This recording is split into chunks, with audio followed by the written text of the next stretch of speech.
it's what is being raised about the DA, which Comrade Lamula has spoken about. If you all go and revisit the very statement of intent, the GNU has never looked at the issue of amending the constitution, changing foreign policy, but it had the 6 principles that we all agreed upon. And nothing about foreign policy emerged. And in this instance, we do not actually think that it is correct of them to now want to open up issues that are not necessarily what is included in the statement of intent of the GNU. However, we also need to warn those who are trying to stretch us too far.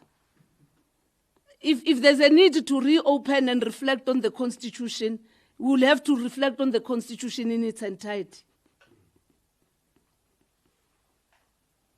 We're not implementing something out of the laws of this country, which is not mandated and which is not policy. And as the DA raises this issue, these policies that have been adopted even before the 7th administration. So it is also an issue of the rule of law to follow these policies, to respect them, and to implement them. So we will also be breaking the law if we don't implement what has already been adopted by Parliament, what has already been adopted by Cabinet. So if the DA wants this to be reviewed, the processes must be followed. The Foreign Services Act must follow the processes of Parliament. If they want to amend the national interest document, it must follow the same process that the Cabinet followed. This national interest document was not an easy agreed upon document. There was consultation in the country.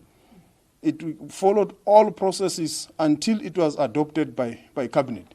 So the DA can't unilaterally come and say we must now implement or consult on this or that.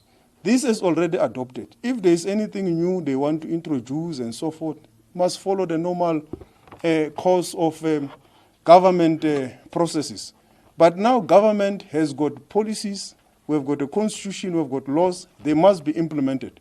And that is what we're doing at DERCO. We're implementing existing laws, we're implementing what is already put into perspective. And that is why also when the president finally appoints the ambassador, either to the US or to any country, he will be doing so in terms of his power, in terms of the Constitution, and in terms of the Foreign Services Act. Until we have got a new law that gives us otherwise, we will do so. And also our understanding is that the GNU does not replace the Constitution. It's not above the Constitution. The Constitution is the supreme law of the Republic of South Africa. It's above anything else. And that is what we're implementing. We are respecting what are the tenets of the laws of the country. We're quite satisfied with the posture of Comrade President Cyril Ramaphosa. It's the same posture that will even carry beyond this NEC for the following reasons. We believe that there has to be an opportunity where South Africa is given the space to represent itself and present its own situation, so that then there can be an appreciation of who we are, what we stand for, and what we seek to do. So how the president has responded both on the issue of Rwanda as well as the issues that have to do with all the executive orders, we believe it is a sign of maturity, a sign of respect of the choice of Americans for having elected the Trump administration.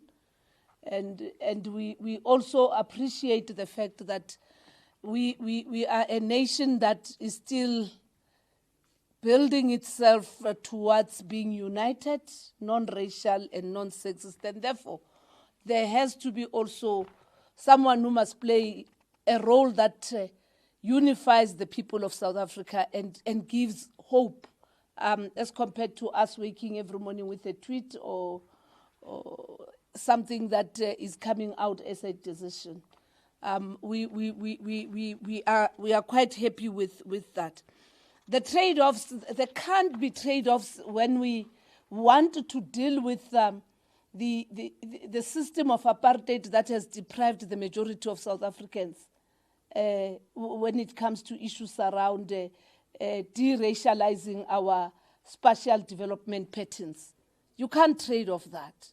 The issues of the land, because there's no where in the new expropriation amendment act where we talk about a hostile takeover of land or of property. It is within the confines of the Constitution, as what Comrade Ronald has emphasized. The respect for the rule of law, the respect of the Constitution. The NHI itself, it is an act that is transformational, that seeks to make sure that our health services in this country are transformational, are accessible, and most importantly, are for the good of a healthy nation. There is nothing that has to be transactional around or a trade-off when you deal with the Bella Act. Because again, a nation like ours can't actually not have a policy that helps us to deal with issues of language, the issues of admission, the issues of the medium of instruction. A few months from now, we'll be commemorating June 16. We can't. It can't be transactional. And these are laws that have to do with our country. These are laws that have to do with building and constructing our own nation. And 30 years down the line, 70 years of the Freedom Charter that said South Africa belongs to all those who live in it. We have not amended that. That is also found in our Constitution. It even elaborates and say black and white.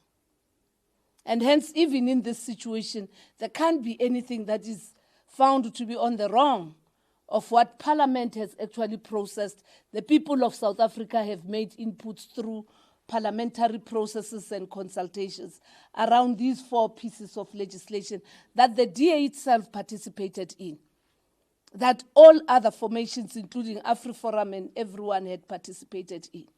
So we can't, as a nation as well, be dragged to a situation where we now must live and be comfortable with a minority wanting to dominate over a majority.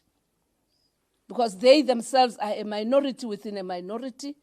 They can't even lay claim of representing a section of the South African population, which is a white section of our population, because many want to actually see South Africa progressing.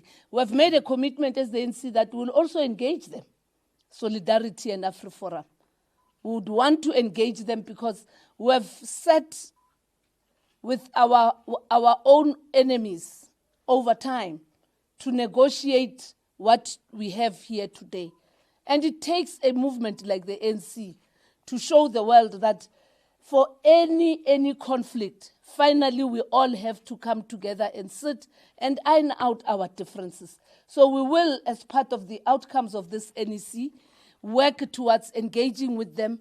But the thing that we want to actually emphasize, our Constitution informs what we are doing.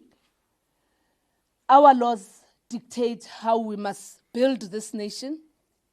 And of importance, we can't be handpicking things in the Constitution and people want to open them up. The majority of South Africans would want to open up many other sections in the Constitution.